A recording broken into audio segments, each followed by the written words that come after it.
Enquanto isso, o Império contra-ataca, a Nazaré, no final da novela, decidiu impedir Jair Bolsonaro de dar entrevistas e congelou os bens do deputado federal em exílio, Eduardo Bolsonaro. Vamos ver, o país está pegando fogo. Esse é o programa mais assistido do Brasil e o com maior credibilidade. Clica agora no like, manda esse programa para os seus amigos e para os seus inimigos, porque esse é o Paulo Figueiredo Show. Figueiredo. Mas enquanto isso, você imagina que se você tomou um ultimato do governo mais poderoso do planeta e do qual a economia do seu país depende integralmente, que vai haver, por parte das autoridades brasileiras, um clima de esfriar o problema, de-escalate em inglês, desescalar o conflito. Só que do outro lado existe Alexandre de Moraes. Do outro lado existe Alexandre de Moraes. E eu disse isso, e agora há pouco, e venho repetindo há vários meses, que as nossas ações aqui nos Estados Unidos, nós temos um plano, né? Eu acho que uma coisa que eu deixei claro aqui, e eles não estão muito acostumados com isso, é o fato de que nós temos um plano. Eu sei que isso é inédito no bolsonarismo. Todas as ações no bolsonarismo são tomadas à famosa moda baralho. Eu falei baralho. São todas ao modo, como a gente diz no Rio de Janeiro, meio a Bangu. É tudo decidido de forma caótica, as pessoas acham que tem xadrez 4D, é o oposto. É tudo meio improvisado. Eu não sou assim, por isso que eu não sou nem bolsonarista. Então, eu sempre digo, nós temos um plano, e o plano até agora tem funcionado perfeitamente. E há dois pressupostos basilares nesse plano. Primeiro, que o Alexandre de Moraes sempre vai dobrar a aposta, e o segundo, que o Lula vai fazer cagada. E é isso que tem acelerado, e acelerado muito o processo de queda do regime. Porque o Alexandre agora, embora não pareça para muitos, ele é um tirano acuado, que não tem outra linha de ação possível senão continuar aumentando a repressão na expectativa de preservar o próprio poder. Daí vem a decisão do Alexandre sobre o IOF na sexta-feira. Daí vem as últimas ações do Alexandre. Inclusive contra o Bolsonaro, inclusive contra o deputado Eduardo Bolsonaro, das quais a gente vai falar. O Lula, por sua vez, depende do Alexandre para governar e para se manter na presidência até 2026 e, quiçá, ter a esperança de ser reeleito. Dito e feito. Depois da ação do Trump, o que veio? Cagada do Lula e dobrada de aposta do Alexandre. Vejam só, no mesmo dia, né, na verdade, na véspera das sanções de visto, o Alexandre havia proibido o Bolsonaro emitiu uma série de medidas cautelares impedindo que o Bolsonaro, utilizando... primeiro, colocou tornozeleira no Alexandre, depois impediu que ele se aproximasse de embaixadas, né? Depois que ele proibiu ele de utilizar redes sociais, seja diretamente ou por terceiros, também proibiu que o presidente se ausentasse depois das 7 horas da noite. Foram uma série de medidas que tiveram como único objetivo reafirmar que ele não vai ceder, reafirmar que ele vai continuar aumentando a pressão. Medidas absolutamente inócuas e desnecessárias dentro do processo. Essa, especialmente da proibição de redes sociais, diretamente ou por terceiros, ficou, obviamente, o presidente foi lá, parou de utilizar as redes, o Carlos parou de fazer postagem pelas redes do presidente, mas ontem o Alexandre resolveu fazer mais uma medida para mostrar que quem manda no Xandaquistão é ele. E ele publicou um despacho explicando a medida cautelar. E é uma das coisas mais mal escritas que eu já li na minha vida, então eu vou ler para vocês, para ver se vocês entenderem.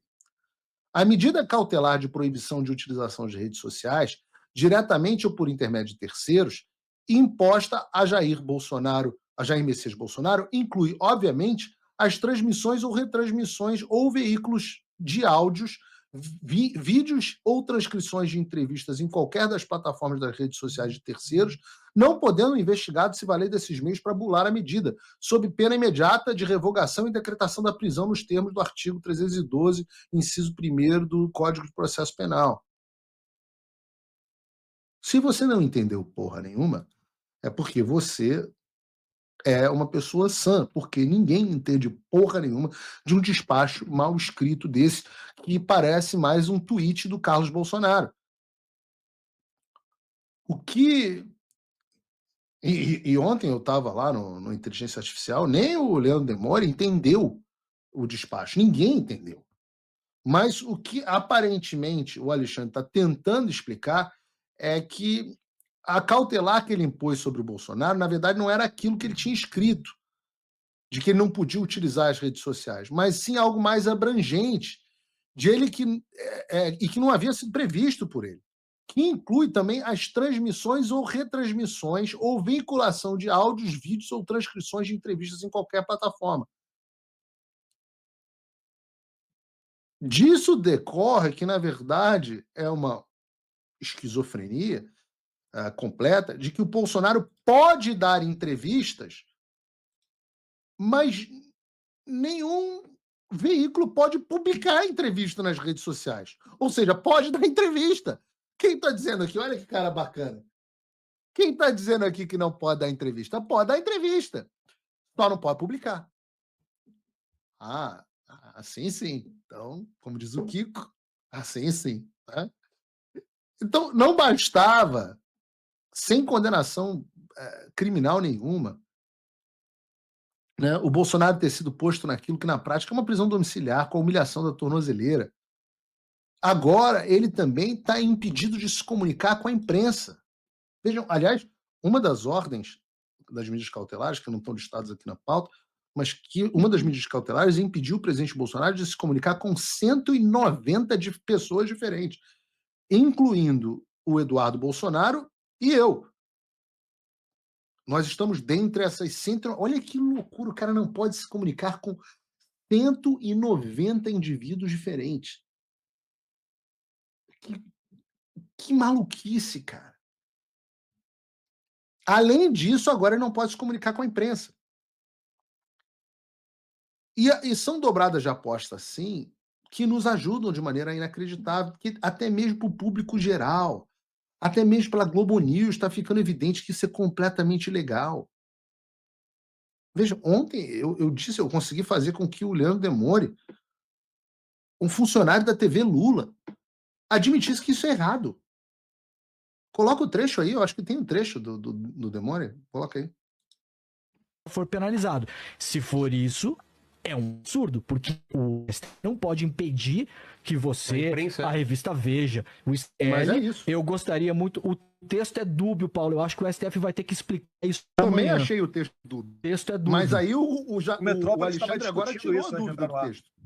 Tirou? O Alexandre tirou a dúvida que você tem do texto, Demori. Porque ele acabou de pedir a defesa do presidente para que explique como pode o absurdo de ter dado uma entrevista. Então, eu também tive a mesma impressão que você está absolutamente correto, que, além de tudo, o Alexandre escreve mal para um diabo. A gente que é jornalista fica com a raiva. Escreveu uma decisão completamente dúbia. Aí os advogados não sabiam o que fazer, mas falaram, não tem proibição de entrevista. Ele foi lá e deu uma entrevista. Chegou a cancelar uma entrevista no Metrópole. Parecia que ele ia conversar com o André Sadi, decidiu não conversar também. Fez uma entrevista virtual de manhã, mas depois ia fazer uma na Rede Globo, acho que não vai mais fazer. Cancelou com o Metrópolis e resolveu simplesmente dar uma declaração para a imprensa no Congresso. E aí o Alexandre tirou a dúvida. Na prática, a decisão do Alexandre de Moraes é exatamente essa que você acabou de dizer. Se você, em qualquer rede social, repercutir uma entrevista do Bolsonaro, o Bolsonaro vai preso. E aí eu não sei como dá para alguém defender um troço desse sem ser democrático, cara. Aí é o seguinte, eu acho que quando a gente pega um jornalista que é tão esquerdista quanto se pode ser, né? Foi diretor do Intercept durante muito tempo, hoje é funcionário da TV Lula, tem um contrato de R$36 mil, parece, com a TV Lula por mês. Quando Esse sujeito... Bota de novo o trecho onde ele diz que se for isso é um absurdo. Só esse trecho aí, Bruno. Pode impedir que você, a revista Veja, o ICL, eu gostaria muito... Aqui, ó. Rede, o Jair Bolsonaro for penalizado. Se for isso, é um absurdo, porque o STF não pode impedir que você, a revista Veja, o ICL, eu gostaria muito... Vejam, até ele admite que é um absurdo. Vocês imaginam o que está vendo o cidadão comum. E é por isso que eu disse ontem a ele não entendeu muito bem essa conta que 38%, estatisticamente são 4 em cada 10 brasileiros, apoiam tarifas contra o seu próprio país, é porque perceberam que o país foi sequestrado e tomado por um regime ditatorial. E o apoio a esse movimento só cresce. E não tinha como ser diferente. O povo está percebendo que isso é sem precedente. Ora, nós temos mais de 91 mil pessoas assistindo o Paulo Figueiredo Show com as minhas redes sociais, as principais bloqueadas. Porque o que não falta no Brasil hoje, como eu deixei claro no programa de ontem, no Inteligência Limitada, é que não falta preso político no Brasil, não falta gente perseguida, e que o que vale para a gente não é o que vale para eles. Ora, quantas pessoas hoje no Brasil estão condenadas de fato, coisa que o Bolsonaro não está, e estão dando entrevista? Então, como é que o Bolsonaro, que nem foi condenado, pode ser impedido? Ora, um levantamento do Instituto Lula cita pelo menos 22 entrevistas que o Lula deu na prisão entre 29 de abril e 30 de outubro de 2019. No YouTube, vocês entrem no YouTube do SBT, tem uma entrevista do Roberto Cabrini com o Fernandinho Beiramar. Vocês lembram do... Eu estou aqui só para lembrar, vocês lembram do Drauzio Varela entrevistando o travesti Suzy Oliveira e tratando como coitado e vítima da sociedade um homem condenado pelo assassinato e estupro de um menino de 9 anos? Então, veja, corrupto, o maior traficante de drogas na América do Sul, estuprador, assassino, todo mundo pode dar entrevista. Quem não pode? Quem não pode é o presidente Bolsonaro, condenado por crime algum. Ele não pode. E eu digo que isso facilita o nosso trabalho, gente. Eu sei que é duro, mas é fácil apontar a ditadura e os duplos padrões. Por isso que o Bolsonaro não para de crescer, por isso que o apoio ao Eduardo não para de subir. O povo está vendo o que está acontecendo. As redes sociais do Eduardo explodiram. Explodiram. Eduardo teve ontem, não sei quantos, mais de 100 mil novos seguidores em um dia. Ato contínuo desse despacho do Alexandre, como eu até chego a citar nesse corte que passamos a botar aí no podcast ontem, o Bolsonaro deu uma declaração à imprensa no Congresso Nacional dizendo que o pseudo-juiz Alexandre de Moraes queria humilhá-lo e que aquilo era inaceitável. Passa um trecho do vídeo aí pra gente, Brunão, do presidente Bolsonaro. Cofres públicos. Isso aí. Não desviei recurso público. Tira o celular aí, não matei ninguém, não trafiquei ninguém. Isso aqui é um símbolo da máxima humilhação do nosso país. Suprema humilhação aqui. Uma pessoa assim. Calma, galera. Ao silêncio! Ao silêncio! O que estão fazendo com esse presidente da República? Nós vamos enfrentar a pandemia toda. O que vale para mim é a lei de Deus. Okay? Essa tornozeleira é a libertação do Brasil.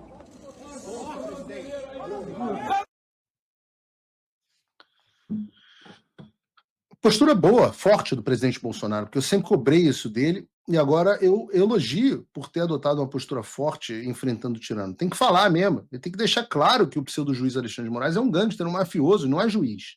E isso tem um impacto grande na opinião pública. Essa foto dele viralizou no mundo e está sendo usada para denunciar a situação do Bolsonaro. O próprio Jason Miller publicou ontem nas redes sociais dele essa foto. Deixa essa foto aí um tempo, essa foto aí, Bruno.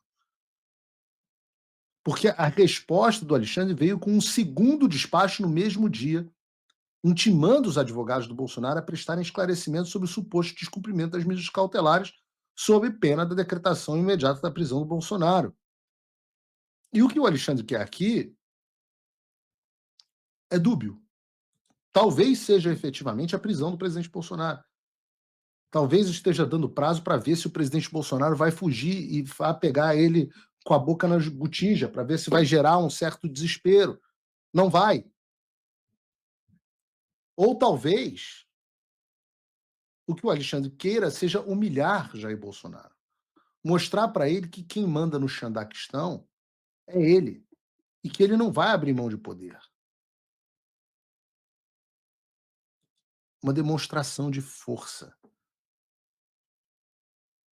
Que, invariavelmente, a resposta da defesa do presidente Bolsonaro não poderá ser outra, não poderá ser outra a não ser falar, olha, Alexandre, nós não vamos dar entrevista até que o senhor esclareça o que significa essa medida cautelar. Que é uma forma gentil de chamar o juiz de analfabeto. Esse pseudo-juiz analfabeto, ainda ontem, também partiu novamente para cima do Eduardo Bolsonaro, bloqueando todos os seus bens, bem como contas bancárias e até mesmo Pix. Ontem o Eduardo disse no Inteligência Limitada que o Alexandre não vai encontrar nada lá. Mas o Alexandre precisa fazer isso para demonstrar, para projetar o seu poder, para não parecer enfraquecido. E, ao mesmo tempo, em que aposta no devaneio de que essa tentativa de asfixia financeira prejudicaria em alguma coisa o nosso trabalho aqui nos Estados Unidos. Não prejudicará. Eu que dei a notícia ao deputado Eduardo, porque tinha recebido de uma fonte no sistema financeiro, que a ordem tinha chegado, e eu dei a notícia ao Eduardo, e ele estava completamente tranquilo, absolutamente tranquilo. Ele falou, não, eu já estava absolutamente preparado para isso. No meu caso, as minhas contas bancárias, meus ativos, já estão congelados há 2 anos e 7 meses. 2 anos e 8 meses, perdão. Sem justificativa, sem absolutamente nenhuma explicação, mas estão bloqueados há 2 anos e 8 meses. A asfixia financeira é algo que faz parte da rotina. Há, inclusive, a suspeita, porque isso foi por uma ordem secreta do Alexandre de Moraes, uma ordem que não está em nenhum processo. Então, ele não viu a ordem inteira, só viu o que foi para o sistema financeiro, que talvez essa cautelar tenha vindo junto com o pedido de prisão preventiva. E vejam as ações do Alexandre, que eu digo a vocês, eu afirmo aqui a vocês, que segundo interlocutores que eu tenho, tem aumentado o mal-estar na corte. O Alexandre é hoje um homem desesperado. Ele é um homem desesperado. Ele passa para vocês que não é um homem desesperado, mas ele é.